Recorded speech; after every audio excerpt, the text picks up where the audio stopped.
Hello दोस्तों, कैसे हैं आप लोग। आशा करता हूँ आप सभी स्वस्थ होंगे, मस्त होंगे और पढ़ाई में कम्प्लीटली व्यस्त होंगे। मैं रत्नाकर सिंह आप सभी का स्वागत करता हूँ एक बार फिर से आपके अपने YouTube channel Ratnakar Singh mathematics में। पिछले वीडियोस में हमने इक्वेटोरियल पोजीशन को और एक्सियल पोजीशन को देख लिया था। किसके सर? इलेक्ट्रिक डायपोल के। इलेक्ट्रिक डायपोल से आर डिस्टेंस पे किसी पॉइंट पी पे हमने क्या कैलकुलेट किया था? Electric field intensity. लेकिन अब हम क्या करेंगे, इलेक्ट्रिक डायपोल से हमने दो पोजीशन देखा था, एक तो एक्सियल देख लिया था, एक तो इक्वेटोरियल देख लिया था। लेकिन आज के इस वीडियो में हम डिस्कस करने वाले हैं electric field intensity due to a electric dipole at any point. मतलब किसी भी पॉइंट, ना तो एक्सियल ना तो मतलब किसी भी पॉइंट पे अगर रख दो तो उस केस में थीटा एंगल से दूरी हो, थीटा एंगल बनाए किसी पॉइंट से इलेक्ट्रिक डायपोल, तो उसके पॉइंट पे क्या इलेक्ट्रिक फील्ड इंटेंसिटी आएगी वो हम कैलकुलेट करेंगे। तो आपके सामने फिगर दिख रहा है, फिगर को समझने की कोशिश करते हैं कि एक्चुअल में क्या लिखा है। सबसे पहले हम फिगर को जूम करते हैं ताकि आपको कोई दिक्कत ना हो। ठीक है, इस वाले फिगर को हम एक बार क्लियरिफाई करते हैं।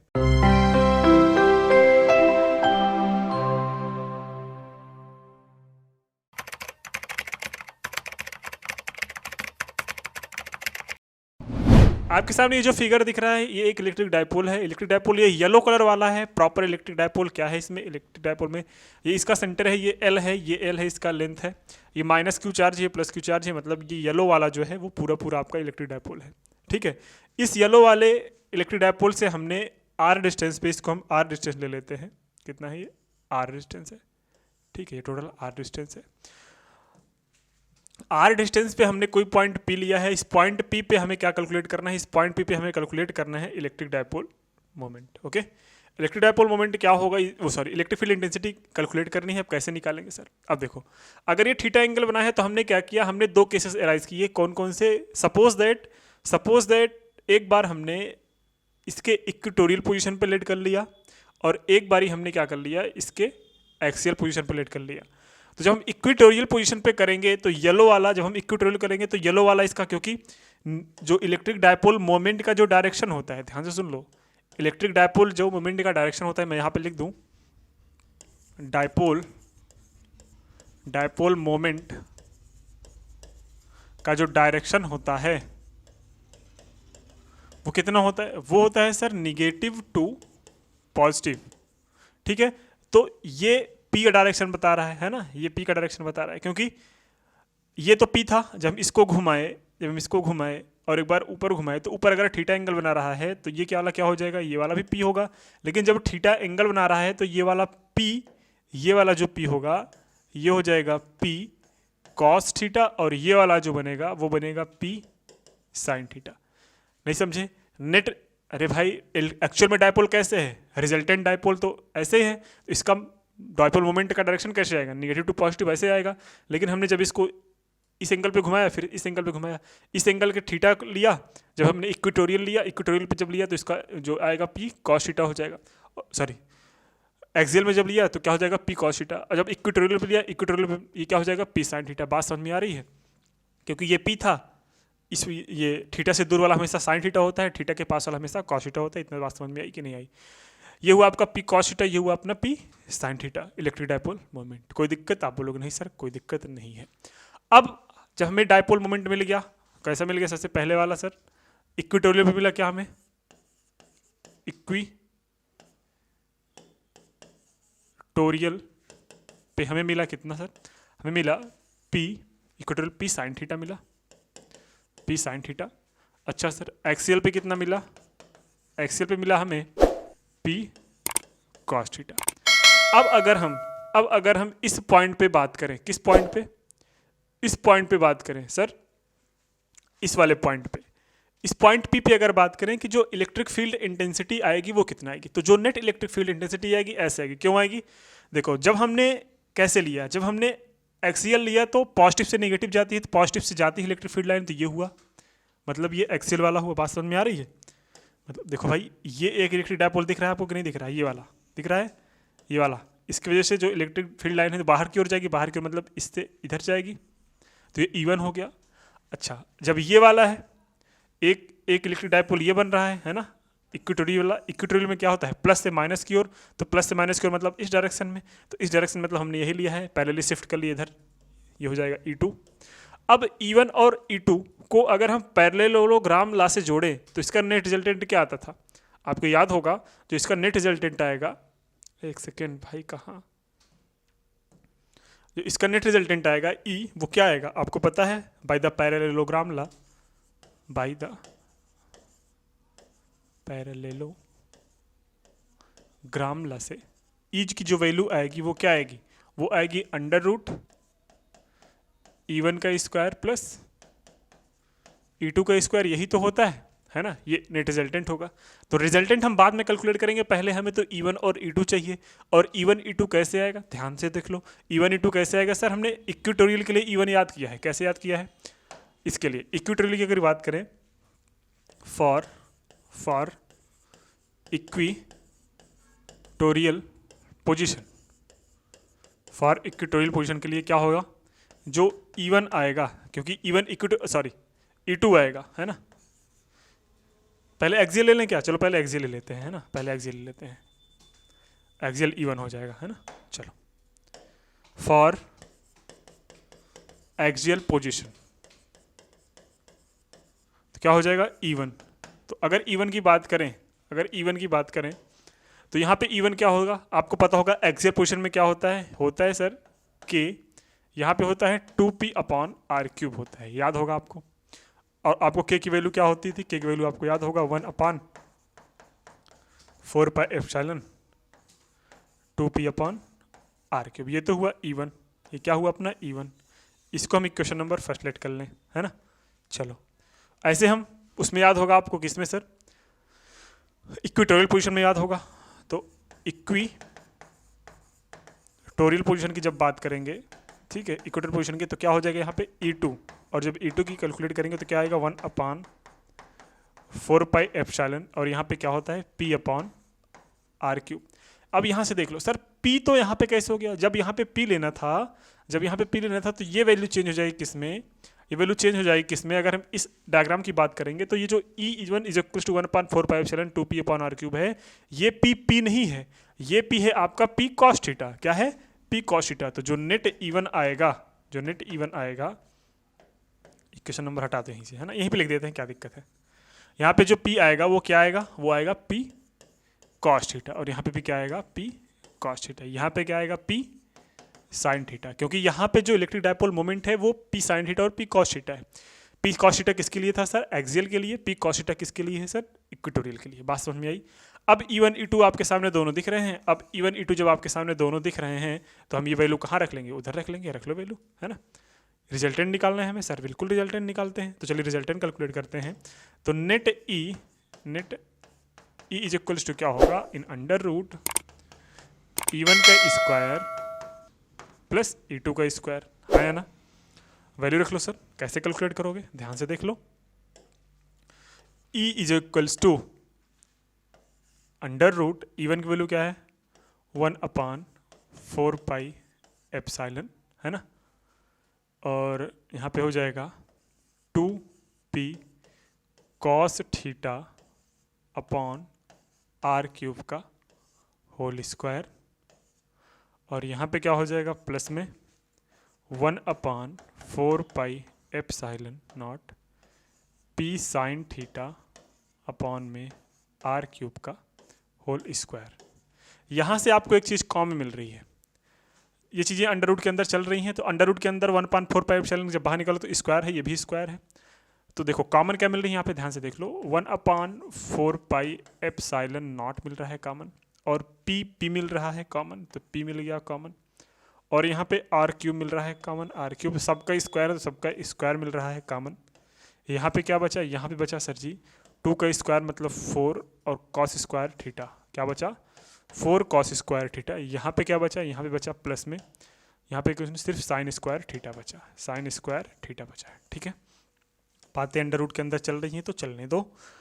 अब नेक्स्ट पॉइंट क्या करना है हमें, नेक्स्ट पॉइंट हमें यहाँ पे ध्यान देना, क्या ध्यान देना है कि जस्ट जो यहाँ पे e आएगा, यहाँ पे जो e की वैल्यू आएगी, ये अगर स्क्वायर है तो बाहर आ सकता है, क्योंकि स्क्वायर से अंडर रूट क्या हो जाएगा, कैंसिल हो जाएगा इसका वाला, तो बाहर आएगा यहाँ पे p/4πε r³, ठीक है। और ये वैल्यू क्या हो जाएगी, ये वैल्यू आपके पास अंडर रूट में हो रही है। अच्छा 4 cos स्क्वायर को ऐसे रहने दो, क्या हो जाएगा 4 cos square theta, sine square को हम क्या लिख सकते हैं, साइन स्क्वायर को लिख सकते हैं सर 1 माइनस, साइन स्क्वायर लिख सकते हैं 1 माइनस कॉस स्क्वायर थीटा, है ना, 1 माइनस कॉस स्क्वायर थीटा। तो यहाँ पे plus 1 minus cos square theta. अब 4 कॉस स्क्वायर थीटा में से एक कॉस स्क्वायर थीटा माइनस होकर क्या बनेगा आपके पास, एक कॉस स्क्वायर थीटा जैसे ही माइनस होगा यहाँ पे बन जाएगा आपके पास 3 कॉस स्क्वायर थीटा। तो यहाँ पे जो ई की वैल्यू आएगी वो आएगी p upon 4 pi epsilon r cube, ठीक है। और इन अंडर रूट ये हो जाएगा 1 और ये हो जाएगा प्लस कितना हो जाएगा 3 कॉस स्क्वायर थीटा। कैसे वो 3 cos square theta sir, 4 cos square theta में से एक कॉस स्क्वायर थीटा माइनस होके।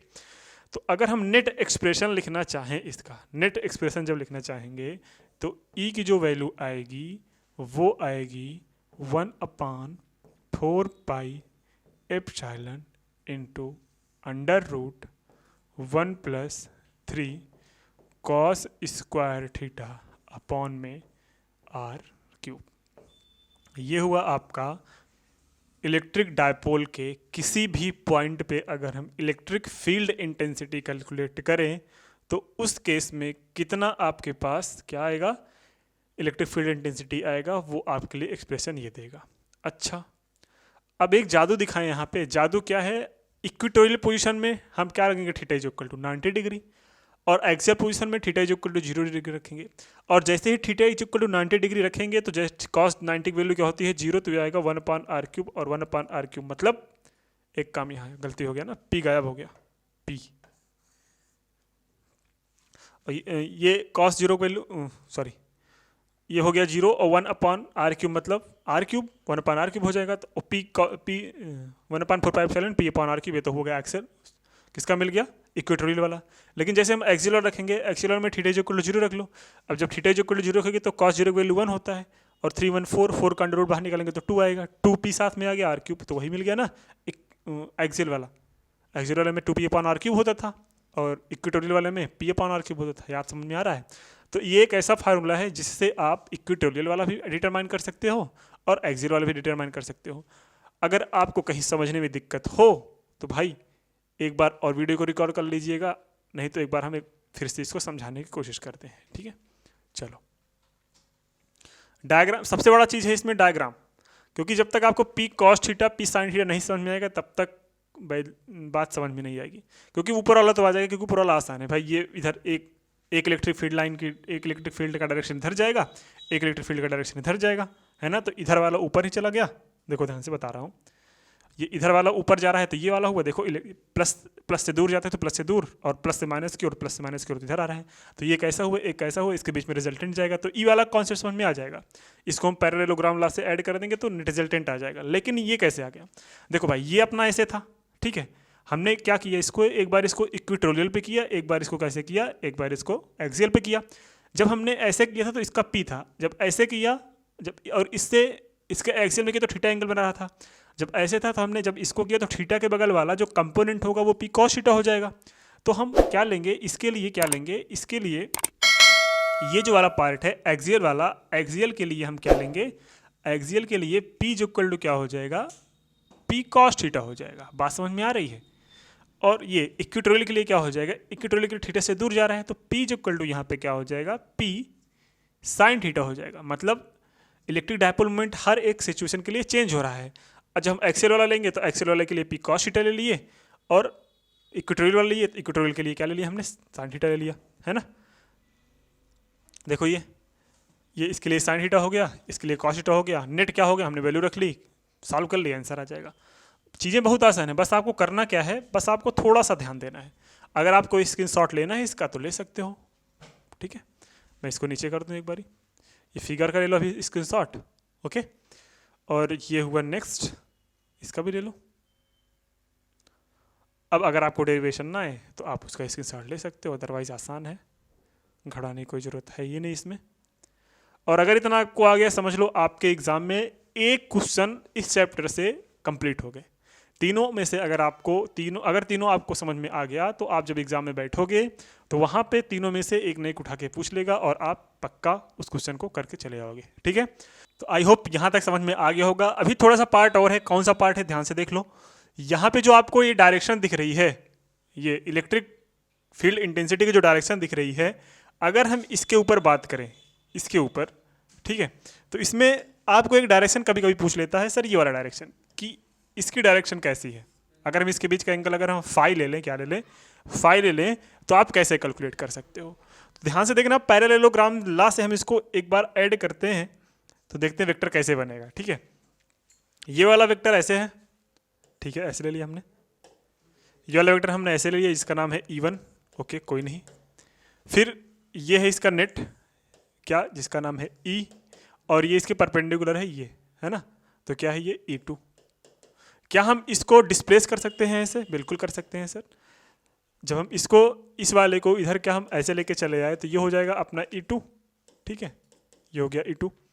अब क्या हुआ, अब अगर ये एंगल फाई है तो अगर हमें फाई निकालना है तो फाई का रेशियो कैसे आएगा, आपको परपेंडिकुलर ये E2 पता है और ये E1 पता है।